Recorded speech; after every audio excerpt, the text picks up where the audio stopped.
మీ business ను develop చేసుకోవాలి అనుకుంటున్నారా? మీ పరపతిని పెంచుకోవాలి అనుకుంటున్నారా? అయితే ఓకే టీవీ ద్వారా L band, astron band ad, scrolling ad, ad with voice overs, logo bug, video ads ద్వారా మీ యాడ్స్ ను పబ్లిష్ చేసుకోండి. సంప్రదించవలసిన ఫోన్ నెంబర్ 8520917933. హాయ్ హలో అందరికీ నమస్తే, వెల్కమ్ టు ఓకే టీవీ. నేను మిస్ షావియా. ముందుగా ఓకే టీవీ ప్రేక్షకులందరికీ నమస్కారం. సో ఈరోజు నిజామాబాద్లో ఉన్నాం కదా. సో నిజామాబాద్లో ఆర్మూర్లో కాంగ్రెస్ పార్టీ ఇన్ఛార్జ్ మన వినయ్ రెడ్డి గారు ఉన్నారు. మరి ఆయనతో మాట్లాడి లోక్సభ చాలా చాలా చాలా అంటే ఇద్దరి మధ్యలో BJP versus Congress survey reports కూడా 50-50 చెప్తా ఉంది. ఎవరు ఎడ్జ్లో ఉన్నారు, ఎవరు బయటపడినా అతి తక్కువ ఓట్లతో బయటపడతామని చెప్తా ఉన్నారు. మరి ఎలా ఉంది కాంగ్రెస్ పార్టీ ఇక్కడ, ఒకసారి ఆయన మాటలను తెలుసుకుందాం. సార్ నమస్తే అండి. నమస్తే. ఎలా ఉన్నారు? Fine madam. ఆఫ్టర్ చాలా రోజులు అంటే అసెంబ్లీ ఎలక్షన్స్ తర్వాత మళ్ళీ లోక్సభలో 5 months. ఎలా అనిపిస్తుంది అంటే మీరు ఎలా లైక్ లాస్ట్ మినిట్ వరకు కూడా మీరు గెలుస్తారని చెప్పి అందరం అనుకున్నాము. సో లాస్ట్ మినిట్ లో ఓడిపోయారు. మీరు ఎలా తీసుకుంటున్నారు ఓటమిని? అంటే ముఖ్యంగా ఓటమి అనేది నేను అనుకోలేదు. గెలుస్తాం అనుకున్నాము. మా పార్టీ సర్వేలో కానీ అన్ని రకాలుగా కూడా కాంగ్రెస్ పార్టీయే గెలుస్తుందని అనుకున్నాము. కానీ ఇక్కడ కొంత డబ్బు ప్రభావితం చేసింది. బీజేపీ కానీ టీఆర్ఎస్ కానీ విపరీతంగా డబ్బు ఖర్చు పెట్టారు. ఇక డబ్బు అనుకోండి, ఇంకొకటి ఆయన సినిమా డైలాగులకు కొంత మోసపోయారు మా ప్రజలు. తప్పకుండా అందరు కూడా ఇప్పుడు గ్రహించేసారు. ఎక్కడ పోయినా ఊర్లలో చెప్తారు, అన్న మేము తప్పు చేసినామన్న, తప్పకుండా ఇప్పుడు మేము గెలిపించుకుంటాం, జీవనాన్ని గెలిపించుకుంటాం అనేది ప్రతి ఒక్కరి నోట్ల నుంచి వచ్చే ఇది కంపల్సరీగా మనకు బాగుంటుంది ఈసారి.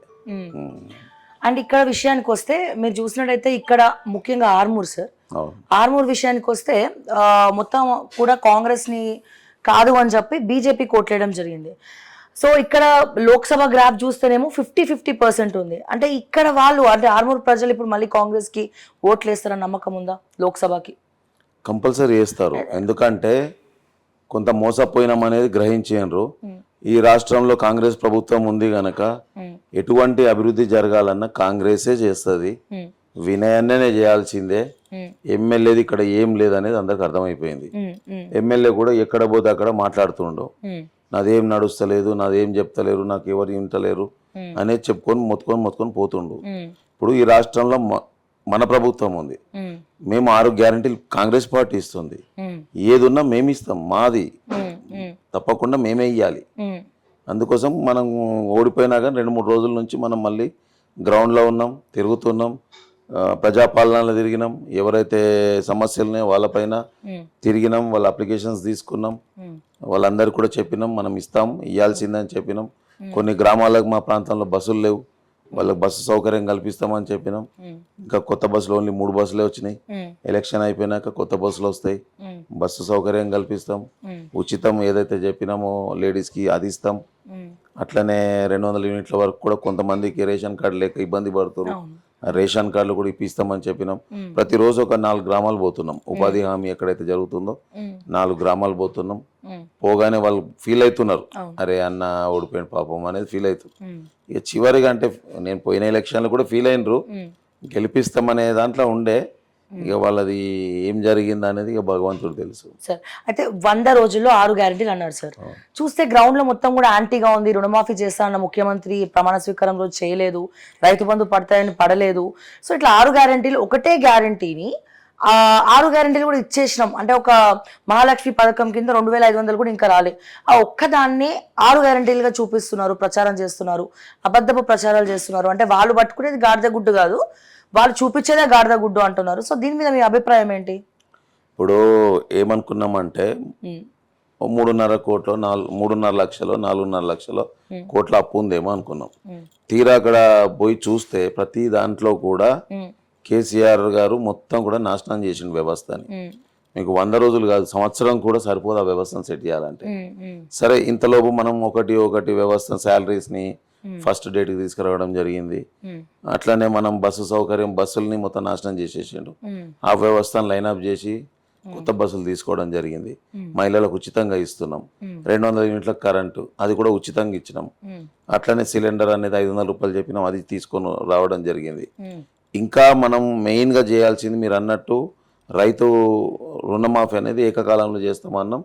అది చేయాల్సింది కానీ కొంత బ్యాంకర్స్ ఇప్పుడు మనం ఏమనుకుంటాము అంతా బాగానే ఉందేమో వ్యవస్థ అనుకున్నాం. తీరా చూస్తే అక్కడ మొత్తం బ్యాంకులని మొత్తం ఎంత వాడాలో వాడేసి ఉంది. ఇవన్నీ కొంత సెట్టింగ్ జరిగింది కనుక మాకు నిన్నటి రోజు 2 days బ్యాక్ కూడా ముఖ్యమంత్రి గారు ఇక్కడ రావడం జరిగింది. ఆర్మూర్లో పెద్ద సభ పెట్టినాం, కార్నర్ మీటింగ్ పెట్టినాం. చాలా మంచి సక్సెస్ చేసిరు మా నాయకులు కార్యకర్తలు. ఆ కార్యక్రమంలో భాగంగా చెప్పడం జరిగింది మా దగ్గర సిద్ధలగుట్ట అనేది పవర్ఫుల్ టెంపుల్ ఉంటుంది. ఆ సిద్ధలగుట్ట సాక్షిగా 15 ఆగస్టు లోపు తప్పకుండా రైతులకు అందరికి రుణమాఫీ చేస్తామని చెప్పారు, రైతు బంద్ చేస్తామని చెప్పి వేయడం జరిగింది. ఇప్పుడు మీరు గత పాలకుల చూసుకోండి, టీఆర్ఎస్ పాలకులు తీసుకోండి, 10 సంవత్సరాల్లో కొత్త రేషన్ కార్డు ఇవ్వలే, సరిగ్గా రుణమాఫీ చేస్తామని చెప్పి ₹1,00,000 రుణమాఫీ చేయలే. అంతకుముందు ఏమన్నా రుణమాఫీ చేసిందంటే కాంగ్రెస్ పార్టీ చేసింది. చరిత్ర చెప్తుంది కాంగ్రెస్ చేసింది, ఇప్పుడు కూడా కాంగ్రెస్ చేస్తుంది అనేది ప్రతి ఒక్కరికి అర్థమైపోయింది. రేపు ఎలక్షన్ కూడా అయిపోగానే తప్పకుండా ఎలక్షన్ కూడా అయిపోగానే రుణమాఫీ ఉంది, 2,000 కాదు 4,000 పెన్షన్ ఉంది, అది ఇస్తున్నాం. అట్లనే కొత్త రేషన్ కార్డులు ఉన్నాయి. ఇందిరామ ఇండ్ల కింద కూడా మన నియోజకవర్గానికి 3,500 ఇండ్లు ఇచ్చారు. ఇవన్నీ కూడా తీసుకుపోయే కార్యక్రమం. అంటే సార్ ఇందాక మీరు అన్నారు సిద్ధుల గుట్ట మీద రేవంత్ రెడ్డి ఒట్టేశాడని చెప్పి.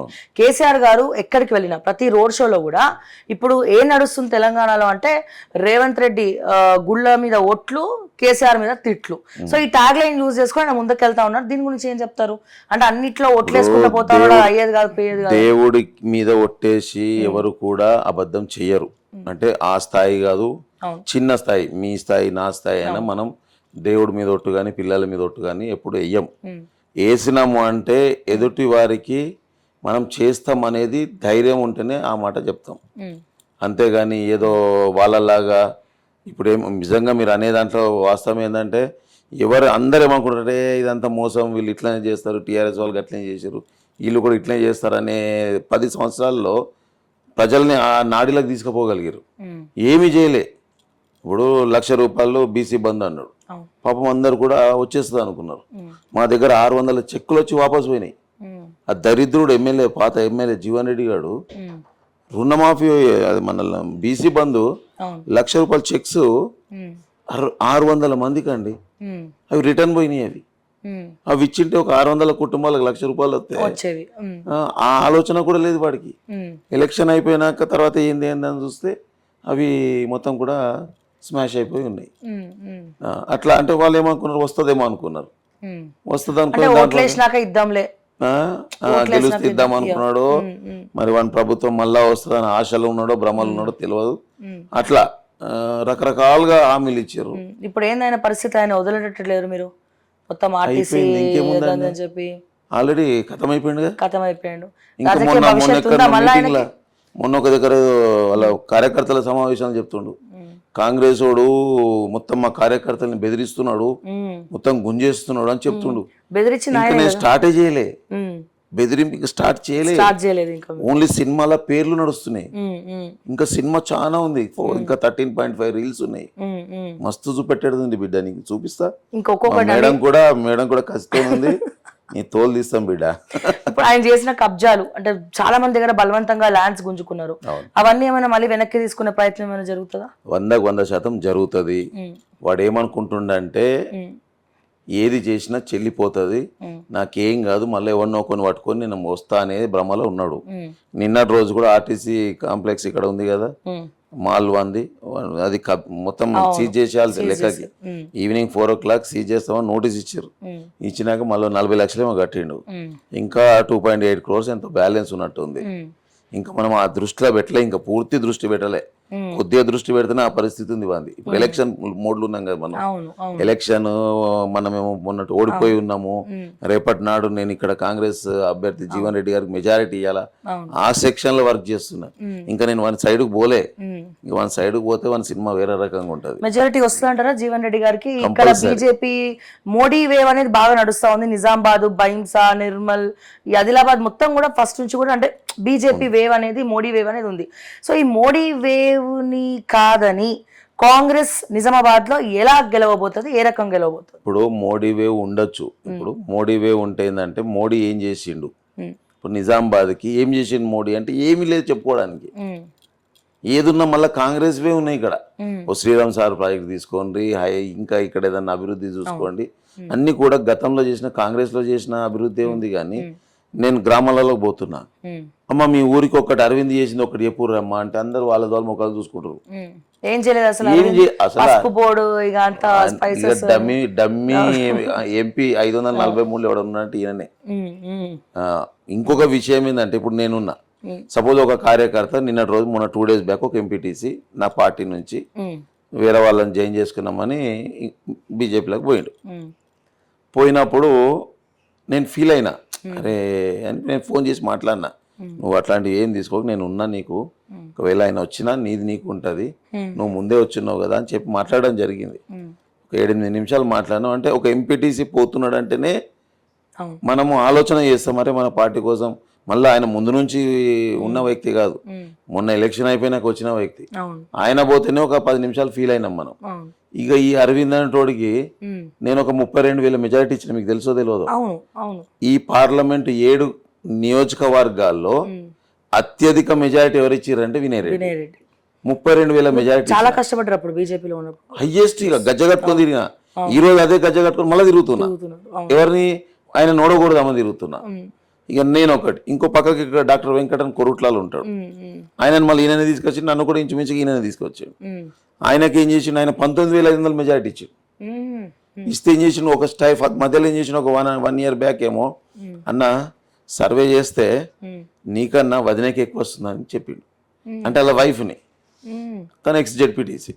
ఇప్పుడు ఈయన 10 సంవత్సరాల నుంచి తిరుగుతుండమ్మా. తిరుగుతుంటే ఆయనకి పబ్లిక్ లా ఉంటుందా, అలా వైఫ్ కి ఉంటుందా మీరు చెప్పండి? డెఫినెట్గా వాళ్ళ వైఫ్ కే ఉంటుంది. ఎట్లా ఉంటుంది? సారీ, ఈయనకే ఉంటుంది. ఆయనకే ఉంటది కదా.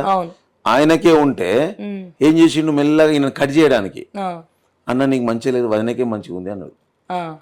అనగానే నాకు దగ్గరకు వచ్చిండు, ఒకరోజు చెప్పిండు, ఇట్లా అంటున్నాడు వినయ్ అన్నాడు. నేను అన్న నేను కట్ చేస్తుండు, నీకు తెలుస్తలేదు అన్న. పాపం ఆమె అనుకుంది నిజంగానే ఆమె ఇక సర్వేలలో టాప్ ఉందేమో అనుకుని ఇక ఆమె ఫుల్ స్పీడ్ అప్ అయింది. ఇంట్లో ఇష్యూస్ అయితే ఇంట్లో ఇష్యూ అవుతుంది. నేనేమో చేస్తా అంటే ప్రోగ్రామ్ నువ్వు పైసలు ఇస్తలేవు, లేకపోతే ఇంకోటి నువ్వు చేసినప్పుడు ఆ ప్రోగ్రామ్ మంచిగా చేసినావు, నాకు ఇప్పుడు ఈ ప్రోగ్రామ్ ఏదో ఒకటి ఇష్యూ అయితే డెఫినెట్ గా ఉంటది. ఇక నేనైతే నాకు అర్థమైపోయింది, ఈయన కంపల్సరీ ఈ డాక్టర్ వెంకట్ని బక్రా చేస్తున్నాడు అనేది నాకు అర్థమైంది. చెప్పినా కూడా అన్న నేను బక్రా చేస్తున్నాను చెప్పిన. తర్వాత ఏం చేసిండు, ఒక కాలు ఈడబెట్టిండు హార్మోన్ మీద, ఒక కాలు కొరుట్ల మీద పెట్టిండు. ఇద్దరం గెలిపించినాం. ఆయన గెలుపులో వినయ్ వెంకట్ లేకపోతే ఆయన గెలవకపోతుండే. ఇప్పుడు ఏం చేసిన, ఒక కాలు నా నెత్తి మీద పెట్టిండు, ఒక కాలు ఆయన నెత్తి మీద పెట్టిండు, పెట్టి తొక్కేసిండు ఇద్దరిని. ఇక్కడ ఒక 6-7 ని జాయిన్ చేసి అందరిని బక్రా చేసిండు. అక్కడ కూడా ఒక 5-6 జాయిన్ చేసి వాళ్ళని బక్రా చేసిండు. ఇక అందరికి ఏమని చెప్పిండు, ఇప్పుడు మీరు జాయిన్ అవుతారు అనుకోండి, నువ్వే ఎమ్మెల్యే నేను ఎంపీ, ఒకవేళ నేను ఎమ్మెల్యే చేసినాకో నువ్వే ఎంపీ అన్నాడు. కౌన్సిలర్ కూడా చెప్పిండు సేమ్ మాట, కౌన్సిలర్ కి కూడా. ఎవరో ప్రెస్ మీట్ కూడా పెట్టినట్టున్నారు, నడుస్తుంది కార్పొరేటర్ ఆయన, నిన్న కూడా పెట్టిండు. అట్లా అందరినీ కూడా వాడుకున్నాడు. ఇవన్నీ దేని గురించి, ఇప్పుడు సపోజ్ మీరు కొత్తగా జాయిన్ అయ్యండి, మీరు జాయిన్ అయితే ఇట్లనే ఒక ఆమె జాయిన్ అయింది. ఆమెకి ఏం చేసి, నువ్వే అమ్మ ఎమ్మెల్యే నేను చూసుకుంటా అది అని చెప్పేసి, పాపం ఆమె ఒక 40-50 లక్షలు ఖర్చు పెట్టింది. ఇక ఆ 4 months ఇక ఖర్చు ఉండదన్నమాట. ఆ డబ్బు అనేదితోని పార్టీని లేపుకుంటాడు. పర్పస్ ఏది, ఆయన కోసం. ఇప్పుడు వినయ్ని వాడుకున్నాడు, నేను లేపిన వ్యవస్థనే నన్ను ఇప్పుడు ఇబ్బంది పెడుతుంది. ఇప్పుడు నేను తయారు చేసిన వ్యవస్థ, బీజేపీ తయారు చేసిన వ్యవస్థ ఇప్పుడు ఆయన గెలవడానికి పూర్తిగా ప్లాట్ఫామ్ నేను తయారు చేసి ఇచ్చిన. నేను అరవింద్ అంటే చూడలేక, వాడి డ్రామాలు నచ్చక బయటకు వచ్చేసిన.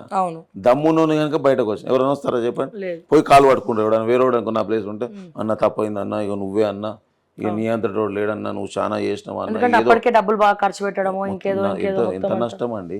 నేను సంవత్సరానికి హార్మోన్ నియోజకవర్గంలో సుమారుగా 1000 క్వింటాల బియ్యం వస్తా, 1000 క్వింటాల్స్ ఆఫ్ రైస్. సర్వీసెస్ కూడా చాలా ఉన్నాయి ఇక్కడ. ఇక మీరు ఎక్కడ ఏ వరకు వచ్చినా, ఇక ఎవరు ఏమున్నా, అన్న బిడ్డ పెళ్లి ఉందన్నా, అన్న దవాఖానకు పోయినా అన్న, ఇక ఇవన్నీ కంటిన్యూస్గా ఉంటాయి. హోటల్ కూడా ఎవరికో పెట్టించినట్టున్నారు, మీ హోటల్ PVR గ్రూప్ అట్లా. మనం ఇక చాలా మంది అంటే ఆయన డబ్బులే, మనం ఏం పెట్టలే కానీ. సో అట్లా మనం ఏది ఉన్నా కానీ వాళ్ళ కోసం పనిచేస్తాం. మన కార్యకర్తలు ఎక్కడన్నా గ్రామాలల్లో, అన్న నా గల్లీలో సమస్య ఉంది, నా గల్లీలో ఇల్లు కూలింది అన్న అంటే మనం పోయి ఆర్థిక సాయం చేసినాం. చేస్తే ఏమవుతుంది, ఆ కార్యకర్త గట్టిగా అయ్యిండు.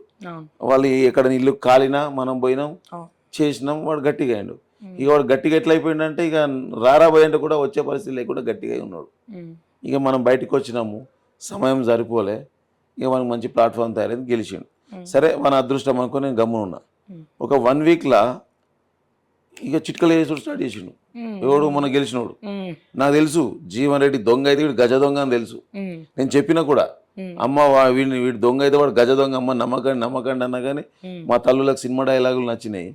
ఆయనతో ఫ్లాప్ షో అయిపోయింది. ఎందుకు గజ దొంగ అంటున్నారు? ఆల్రెడీ ఆయన వెల్ సెటిల్డ్.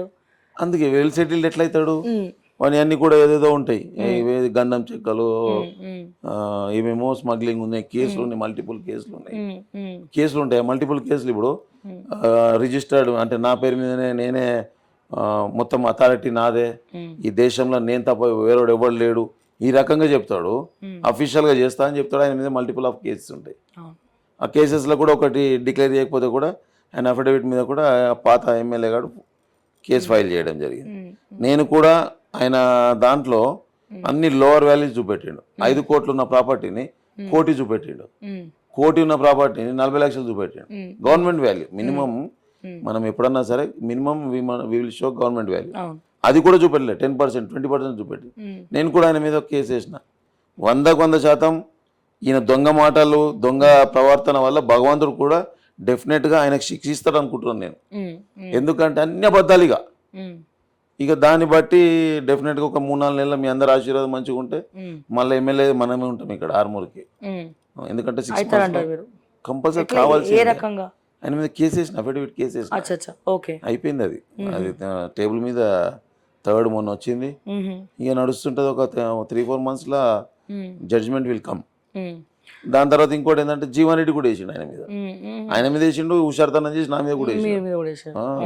హుషారు కదా బాగా. అయితే సార్, కాంగ్రెస్ అంటేనే ప్రజాస్వామ్యం. ఇప్పుడు ఇక్కడ మీ తోటి ఎమ్మెల్యే ఏమో రాకేష్ రెడ్డి గెలిచిండు, కానీ ఇక్కడ హవా మాత్రం ఓడిపోయిన తందే నడుస్తుంది, కాంగ్రెస్ వాళ్ళదే నడుస్తుంది. మేము ఎమ్మెల్యేగా ఇంత ఖర్చు పెట్టి ఇంత కష్టపడి గెలిచి అసెంబ్లీలో కూర్చుంటే మా హవా ఏమి నడవట్లేదు అన్న వార్తలు జోరుగా ప్రచారం జరుగుతున్నాయి.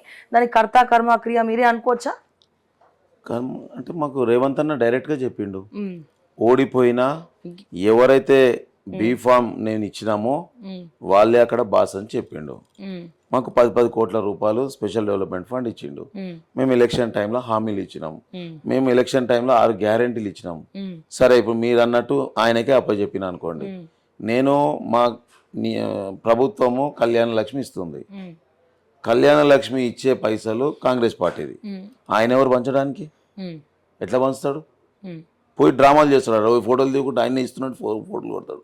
ఇక అది ఒక్కటి ఉంది చేసేది.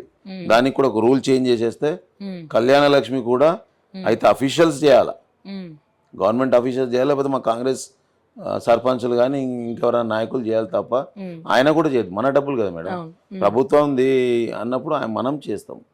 అది కూడా ఒక్కటి ఉంది పెండింగ్, అది చేస్తే మొత్తం మేమే ఉంటాం. ఫైనల్గా ఎంపీ అరవింద్కి ఎందుకు ఇంత వ్యతిరేకత? లైక్ అంటే రకరకాల ట్రోల్స్ వస్తూ ఉన్నాయి, క్యాడర్ సపోర్ట్ చేయట్లేదు అరవింద్కి, దానికి రకరకాల కారణాలు చెప్తా ఉన్నారు. అహంకారం ఒకటి పెరిగిపోయింది, అందరు కలిసి. అంటే ఇటు కాంగ్రెస్ సీరియస్గా తీసుకుంది, అటు బీఆర్ఎస్ పార్టీ కూడా అరవింద్ని ఓడగొట్టాలి, అండ్ అలాగే బీజేపీ కూడా కొంతమంది నాయకులు అనుకుంటున్నారని తెలుస్తోంది. ఎందుకు ఈ దుస్థితి ఎందుకు వచ్చిందంటారు? అంటే నేను ఇక ఫస్ట్ అరవింద్తో ఉన్న సంబంధం మీకు చెప్తా. ఎలక్షన్ స్టార్ట్ అయినాయి, మా పార్లమెంట్కి ఓన్లీ ½ డే టైం ఇచ్చిండు. మార్నింగ్ టు ఈవినింగ్ ఇస్తా అంతే, నువ్వే చూసుకో, నాకు తెలియదు, నేను రాను, నువ్వే చూసుకోవాలని చెప్పిండు. ఇక నేనేం చేసినాను, ఒక మండల్కి 2 కార్నర్ మీటింగ్స్ పెట్టినాం. నేనేమో ఫుల్ టెన్షన్లో ఉన్నా, సక్సెస్ చేయాలి. మళ్ళీ ఒక కార్నర్ మీటింగ్ ఒక విలేజ్లో పెడితే చుట్టుపక్కల ఒక 15 DCMలు పెట్టి అక్కడికి లిఫ్ట్ చేయాలి ప్రజల్ని. మళ్ళీ ఒక నెక్స్ట్ కార్నర్ మీటింగ్కి అక్కడ నుంచి లిఫ్ట్ చేయాలి. ఇట్లా సేమ్ డే ఒకటే రోజు 90 DCMలు పెట్టి ప్రోగ్రామ్ స్టార్ట్ చేసిన. నేను బ్రేక్ఫాస్ట్ చేయకుండా టెన్షన్తో ఫస్ట్ ప్రోగ్రామ్ ఎట్లయితుందని టెన్షన్గా పోతున్నా. ఆయన వెహికల్ ఎక్కిన ప్రోగ్రామ్ సెంటర్కి ఇంకొక మండల్కి హెడ్ క్వార్టర్స్ 2 kilometers దూరం ఉంది. డ్రైవర్కి వెహికల్ ఆపరా అన్నాడు. నేను ఏమైందో అని అనుకున్నా. టిఫిన్ ఇయ్య అన్నాడు. నేను వెనకాలనే ఉన్నా. ఆ వెనకాల వాళ్ళ మనిషి ఉన్నాడు, ఆయన బాక్స్ ఇచ్చిండు, ఇడ్లీయో వాడనో ఏమి ఇచ్చిండు. ఇప్పుడు నేను వెనకాల ఉన్నా మేడం, నేను ఒక ఇన్ఛార్జిని. ఆ పూట ఆ కార్యక్రమాన్ని చేస్తున్నా. నాకు తిన్నావా అని అడుగుతారా అడగరా? అడగాలి డెఫినెట్ గా, అడగాలి మీతో కదా? పాటే ఉన్నారు కాబట్టి. Yes. మళ్ళీ నేను working for him only, not for my self. అవును. ఇప్పుడు నా మీటింగ్కి వస్తున్నాడు, నేను కాంటాక్ట్ చేస్తున్నా, ఆయన వచ్చిందంటే అడిగినా అడగకపోయినా బాధ లేదు. ఆయన ప్రోగ్రామ్కి నేను తినకుండా పోయినా అదే కార్లో ఉన్నప్పుడు కట్టసి Yes. సరే తిన్నానంటనా ఆకలి అవుతలేదు అంటే తర్వాత నన్ను అడగలేదండి, ఒక్కడే తింటున్నాడు. ఇది జస్ట్ ఫస్ట్ టైం. ఇక దాని తర్వాత అంటే మీరనే కాకపోయినా ఎవరైనా అలా తింటున్నప్పుడు కూడా ఒక రకమైన ఫీలింగ్ అనేది స్టార్ట్ అవుతుంది. వాటర్ ఇంత కూడా అండి, కష్టపడి ఇప్పుడు మీకు వస్తే వాటర్ ఇప్పుడు ఇవ్వకుండా నేను వాటర్ ఇచ్చినాక అంటానా? లేదు. ఒకవేళ వస్తే మీకు వాటర్ ఇచ్చినాక నేను వాటర్ తాగుతా. అవును. టీ అయినా సరే మీకు ఇచ్చినాక మేము తాగుతాం. అవును. అది పద్ధతి, సంస్కారం. కానీ ఆయన దగ్గరికి ఎప్పుడన్నా పోండి, ఫ్రూట్స్ దేరా అంటాడు, వాడు ఫ్రూట్స్ తెస్తాడు, ఫ్రూట్స్ తింటుంటాడు. మిగతా అందరు అట్లే ఉంటారు. ఒక అంత స్పెషల్ కేసు అది మండదా? డెఫినెట్ గా అక్కడ నుంచి స్టార్ట్ రెండవది అయ్యిందంట. పార్లమెంట్ ఎలక్షన్స్ లో 2019లో జగిత్యాల నుంచి పెడితే బోధాన్ వరకు 7 నియోజకవర్గాల్లో 7 ఇన్ఛార్జ్లం ఉన్నాం. అప్పుడు అందరం కష్టపడ్డాం, ఏదో ఒక రకంగా ఆయన బయటపడ్డాడు. ఈరోజు 7 కూడా ఆయనకు పనిచేస్తలేదు. అంటే ఎవరు తప్పు అవుతుంది? డెఫినెట్ గా ఎవరు తప్పు అవుతుంది? ఆయన ఇంక్లూడింగ్ అధ్యక్షుడు కూడా. బస్వా లక్ష్మీ నరసయ్య అని ఆయన తీసుకొచ్చుకున్న వ్యక్తే, ఆయన కూడా పనిచేస్తలే. ఎవరు లేరండి, కొత్తగా అందరిని జమ చేసుకొని కొత్తగా తయారు చేసుకొని దుకాణం నడుపుతుండు. అంత అహంకారం. ఫైనల్ గా నిజామాబాద్ ఎంపీ స్థానం కాంగ్రెస్ పార్టీకి ఇవ్వాలంటే జీవన్ రెడ్డిని ఎందుకు గెలిపించాలా? మొన్న ఒక వీడియో కూడా ట్రోల్ అయింది చూసారా? జీవన్ రెడ్డి ఒక అమ్మాయిని మహిళని చంప మీద ఇట్లా కొడుతున్నట్టు మొత్తం తెగ ట్రోల్ అయిపోయింది. సో ఎందుకంత ట్రోల్ చేయడం జరిగింది? అసలు నిజంగానే కొట్టిండ్రా, కొట్టలేదా? నేను పక్కకే ఉన్నా, అవును, ఇక్కడే పక్కన గోవింద్పేట అనే విలేజ్. వెళ్ళినాం, అమ్మా బాగున్నావా? నీకేసినాం బిడ్డ, ఎమ్మెల్యే అయినావు కదా అన్నది. దేనికి వేసినావు అన్న? పువ్వుకి వేసినా అన్నది. పాపం ఆమె కన్ఫ్యూజ్ అయింది. నేను ఇంకా పువ్వు ఏమేమో నేనే గెలిచిన అనుకున్నది. అయ్యో అమ్మ అని నేను అన్నా, తనేమన్నాడు అయ్యో అని ఇట్లా అన్నాడు, గంతే. ఇక దాన్ని పాపం ఆమె తర్వాత నెక్స్ట్ డే మన వాళ్ళు పోయారు అక్కడికి. అసలు ఏం జరిగిందని చెప్పి మీలాంటి వాళ్ళు రకరకాల మనుషులు పోయి ప్రెస్ వాళ్ళు పోయారు. అసలు ఏం జరగలే, అసలు ఏం జరుగుతుంది, నన్ను ఎందుకు బదనాం చేస్తుర్రు అంటుందామె. అసలు జరిగింది అక్కడ పెద్ద మనిషి, నేను కన్ఫ్యూజ్ అయినా దాంట్లో ఏం తప్పు ఉంది దాంట్లో అన్నది. అట్లా అనమాట. వాళ్ళకి ఏం కావాలా? మ్యాటర్ కావాలి. బీజేపీ పిల్లలు సోషల్ మీడియా ఒక విషయం కావాలి అంతే. అది తప్ప వీళ్ళది ఏంది, ఏం చేస్తున్నాం అనేది ఎక్కడ చెప్పరు. ఇప్పుడు బీజేపీ ఇప్పుడు మన అరవిందే ఉన్నాడు, ఏం చేస్తున్నామో చెప్పడు, ఏం చేసిండో చెప్పడు. ఇక ఖాళీ బట్ట కాలవాలా, ఎదురు చేయాలా. ఇప్పుడు నాది ఒక చిన్నది చెప్తా. మన ఆర్మూర్ కాన్స్టిట్యున్సీలో రకరకాల కాంగ్రెస్ నాయకులు కార్యకర్తలు ఉంటారు. మణిపూర్లో జరిగింది ఒక చిన్న ఇన్సిడెంట్ని ఒక అబ్బాయి ఆయన సోషల్ మీడియాలో దేంట్లో ఎక్కడ పెట్టిండు నాకు కరెక్ట్ కూడా తెలియదు, ప్రామిస్ తెలియదు. సరే తప్పు చేయడం అనేది తప్పు, వాడు ఎక్కడిదో ఉంటే దాన్ని ఫార్వర్డ్ చేసాడు. దానికి 2 ఎమ్మెల్యేలు వాళ్ళు వీళ్ళు పోయి కేసు పెట్టారు. దాంట్లో వినయరెడ్డిది ఏం పని ఏముంటుంది? నాదేమో తప్ప? నేనేమన్నా కలగంటున్నా ఆయన పెడతాడని? దానికి నా దగ్గర ప్రెస్ మీట్ పెట్టినప్పుడు వెనకాల నా ఫోటో ఉంటే దాన్ని పెడుతూ వినయరెడ్డి రిజెక్టెడ్ అట, హిందూ వ్యతిరేకి అట. ఈ దరిద్రులకు అందరికి చెప్తున్నా నేను, ఎవడైతే ట్రోల్ చేసిండో ఎవడైతే పెట్టిండో ఆ దరిద్రులకు అందరికి మీ ఛానల్ ద్వారా చెప్తున్నా, నాకన్నా పెద్ద హిందువు ఈ జిల్లాలో లేడు. నేను చేసిన పుణ్య కార్యక్రమాలు ఈ నిజామాబాద్ జిల్లాలో చేయలే. నేను ఒక 120 నుంచి 150 గుళ్ళకి నేను ఇచ్చిన అమౌంట్, అయోధ్యకి 3,03,000 ఇచ్చిన, నందిపేట గుడిలో ఒక గుడి కడితే 2,04,000 ఇచ్చిన, మా ఊర్లో కడుతురు 15 లక్షలు ఇచ్చిన. ఇట్లా ఎక్కడ గుడి కట్టినా కంపల్సరీగా నేను ఒక 20-25 ఇస్తా. లాస్ట్ కాకపోతే వాళ్ళ జరిగే అన్న సత్రానికి అన్నా కానీ 5 నుంచి 10 క్వింటాల బియ్యం పంపిస్తా. ఇట్లా ఎక్కడ అంటే ఒక ఇదే అనే కాదు, ఏదైనా సరే ఎవరైనా సరే మనం లేదు అనేది మనం ఉండేది ఇస్తాం, చేస్తాం. వాళ్ళ లెక్క ఉంటే ఇంకా గొప్ప చేస్తుంటే, వాళ్ళ లెక్క లేకున్నా ఇన్ని సేవా కార్యక్రమం చేస్తాం. నన్ను రిజెక్టెడ్ అని పెడతాడు దానికి. నేను హిందూ వ్యతిరేక నిన్న మరో వీడియో రిలీజ్ చేసాను. వీళ్ళకి ఏముండదండి, కొత్త బిచ్చగా లెక్క ఏదో పనిగా అదే పనిగా దాన్ని ట్రోల్ చేస్తారు మళ్ళీ సోషల్ మీడియాలో. ఇప్పుడు నేను రేవంత్ అన్న వచ్చాను సపోజ్, నేనేదో రేవంత్ అన్న సంబంధించింది నా పేజ్లో నేను పెట్టుకుంటా. మళ్ళీ దరిద్రులు ఇదే మళ్ళా ఈ సోషల్ మీడియా పురాణాలు దాంట్లోకి వచ్చి జై బీజేపీ అంటారు. జై అరవింద్ అంటాడు, లేకపోతే జై శ్రీరామ్ అంటారు. వానికి ఎందుకు తీట కొడుకులుగా, మామూలు తీట కాదు వీళ్ళకి. ఇక ఆవేశం వస్తుంది, మీరంతా ఫ్రస్ట్రేషన్ అంతా అంటే మీ బాధ ఇప్పుడు మనం 1 వీక్ గెలకాలంటే 1 నిమిషం కాదు. అరవింద్ సోషల్ మీడియా గెలకాలంటే పెద్ద పని కాదు. నేను సోషల్ మీడియాతో ఈడి దాకా వచ్చిన. నాకు ఆర్మూలు ఎట్లా ఉంటుండే అంటే, సపోజ్ మీరు వచ్చి నాతో మాట్లాడితే నెక్స్ట్ డే ఆ పోస్టులను ఉండకపోతుంటివి. అట్లా ఆర్మూర్లో నాతోని ఒక ప్రెస్ మిత్రుడు మాట్లాడాలంటే, నా గురించి రాయాలంటే అంత భయం ఉంటుండే. ఆ సమయంలో నా యూత్ పిల్లలు కానీ నేను సోషల్ మీడియా ద్వారానే ఈ రోజు ఈ స్థాయికి వచ్చిన.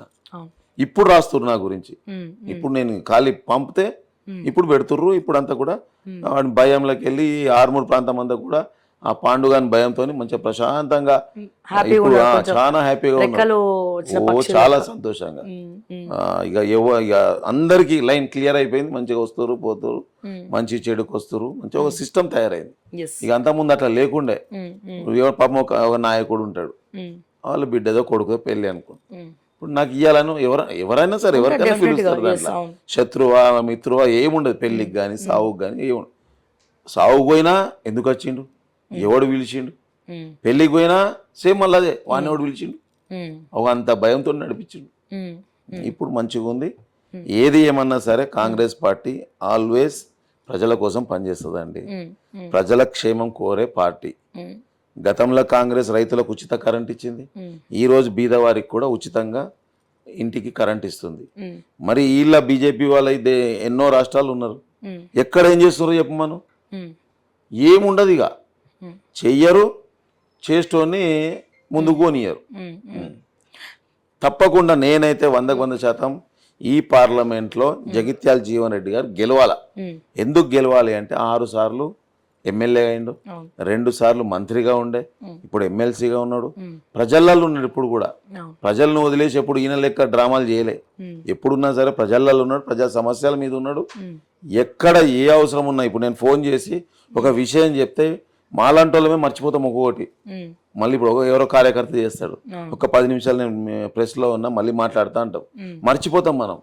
కానీ ఆయన అట్లా కాదు, మళ్ళీ 10 నిమిషాల తర్వాత కాల్ చేస్తాడండి.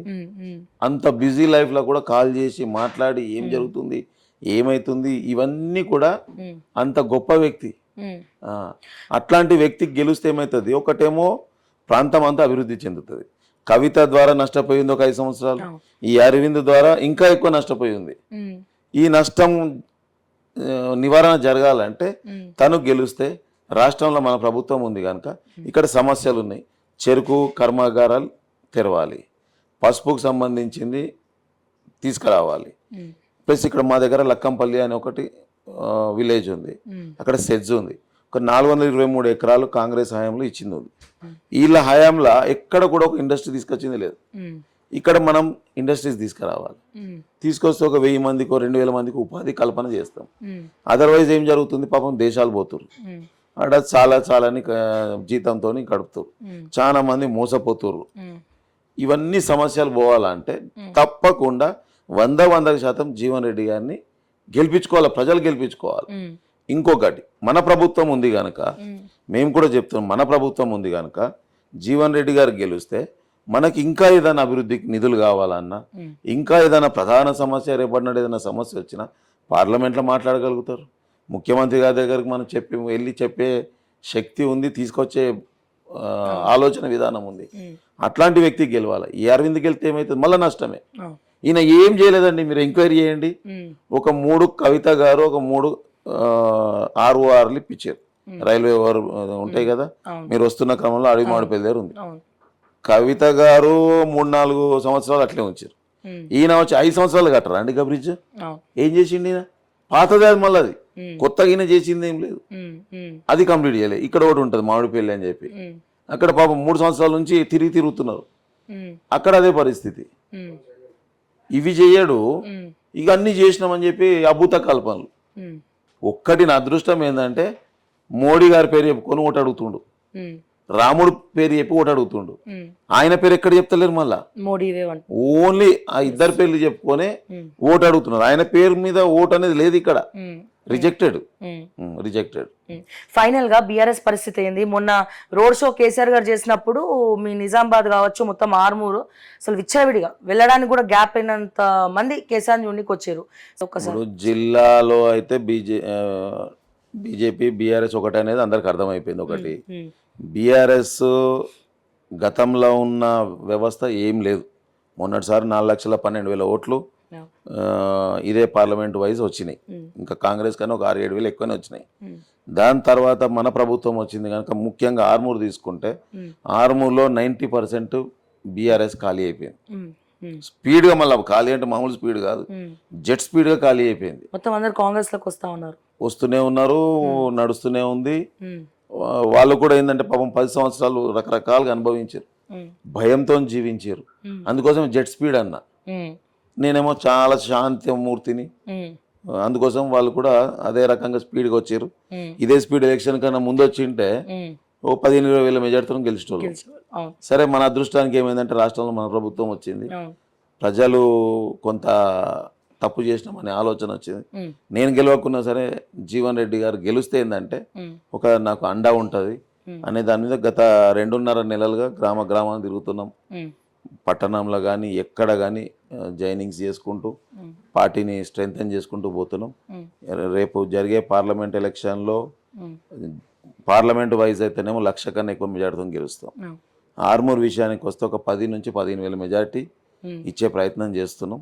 తప్పకుండా ఇస్తాం. Finally thank you sir, thank you so much.